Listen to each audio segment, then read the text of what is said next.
My sister helped my wife hide her affair and laughed in my face. I waited, collected proof, and exposed them both in one night. I found out on a Tuesday. Not because I'm some genius detective, but because my sister got drunk at my daughter's birthday party and couldn't stop smiling at me like she knew the world's funniest joke and I was the punchline. Sarah and I had been married 9 years. 2 kids, 7 and 4. I worked 60-hour weeks as an electrical contractor. She worked part-time at a dental office. We weren't perfect, but I thought we were solid. I thought I knew her. I thought I knew my sister. The affair started 6 months before I found out. His name was Marcus. He worked at the same dental practice. Younger than me by 8 years, no kids, drove a Mustang he probably couldn't afford. The kind of guy who posts gym selfies and calls women females. I should have seen it coming when Sarah started dressing differently for work, when she suddenly needed her phone on her at all times, when sex became something she did out of obligation rather than want. But I didn't see it. I was busy. I was tired. I trusted her. My sister Emma knew the whole time. She covered for Sarah when she said she was going out with Emma but was actually in some hotel room. She helped delete texts. She gave her alibis. And at that birthday party, watching me light candles on my daughter's cake, she couldn't keep the contempt off her face. "You really have no idea, do you?" she whispered when we were alone in the kitchen. I stared at her. "What?" She laughed. Actually laughed. "Nothing. You just look so clueless. It's kind of sad." That night, after everyone left, I checked Sarah's phone while she was in the shower. She'd gotten sloppy, confident. The messages with Marcus were right there. Months of them. Explicit. Planning meetups. Talking about me like I was an obstacle, a burden, something temporary. But what gutted me was the group chat with Emma. The two of them laughing about how easy it was to fool me. Emma calling me the human doormat. Sarah saying she was just waiting for the right time to leave, that she needed to secure her exit first. They joked about how I'd probably cry. How I'd beg. I didn't confront her that night. I took screenshots of everything. I didn't sleep. I just sat in the dark and planned. For 3 weeks, I said nothing. I was calm. Helpful. Loving, even. I let her think she'd won. I hired a lawyer quietly. I documented everything, times, dates, hotel receipts I found, more messages. I met with a private investigator who got photos of her and Marcus together.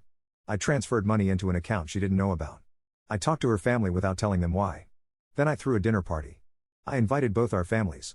Emma came with her husband. Sarah's parents. My parents. Our closest friends. 20 people total. Sarah thought it was just a casual get-together.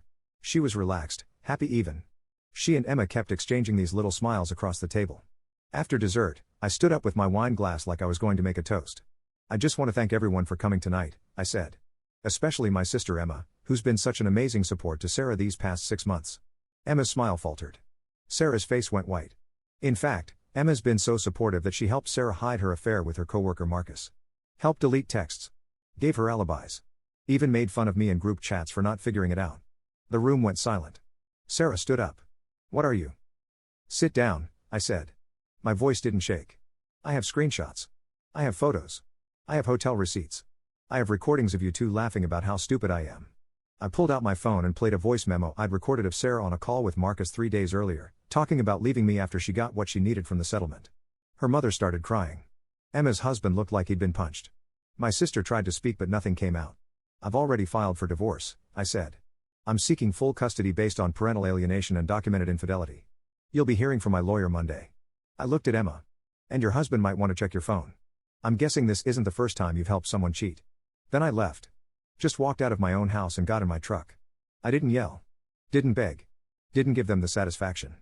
Behind me, I heard Sarah screaming my name. Emma sobbing. Chaos. I didn't look back. The fallout was nuclear. Sarah's parents disowned her within a week. Turns out conservative Catholic families don't take kindly to adultery, especially when it's exposed in front of 20 witnesses. Her father called her a disgrace. Her mother wouldn't return her calls. Emma's husband found out she'd been having an emotional affair with a coworker herself. She'd been projecting, living vicariously through Sarah while nurturing her own exit strategy. He divorced her within 3 months. She lost her kids too. He got primary custody when the court saw evidence of her helping Sarah abandon hers. Marcus? Gone the second things got messy. Blocked Sarah on everything. Apparently homewrecking is only fun when it's secret. The custody battle was brutal but short. My lawyer presented everything. The messages where Sarah talked about the kids as inconveniences, the times she'd left them with babysitters to meet Marcus, the group chat where she and Emma joked about me being stuck with the kids while she got to have a life. The judge was not amused. I got primary custody. Sarah got supervised visitation every other weekend, and even that she barely uses. She shows up late, leaves early, spends the whole time on her phone. My daughter asked me last month why mommy doesn't love us anymore. My son doesn't even ask about her. Sarah had to move in with a friend because her parents wouldn't take her. She lost her job at the dental office. Turns out sleeping with a coworker and causing a massive scandal is bad for business. She works at a coffee shop now. Makes barely enough to cover her share of an apartment with 2 roommates. She tried to reach out to me exactly once, about 4 months after everything exploded.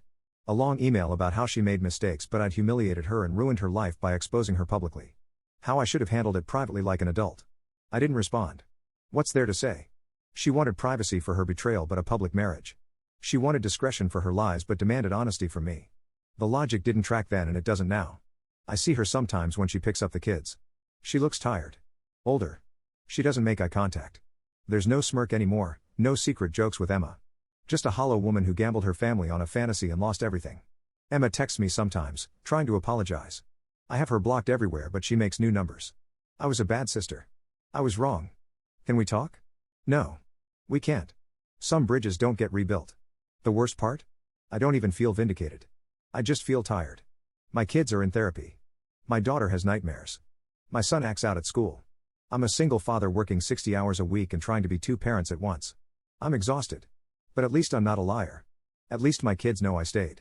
At least when they're older and they ask what happened, I can show them the truth instead of feeding them a fantasy.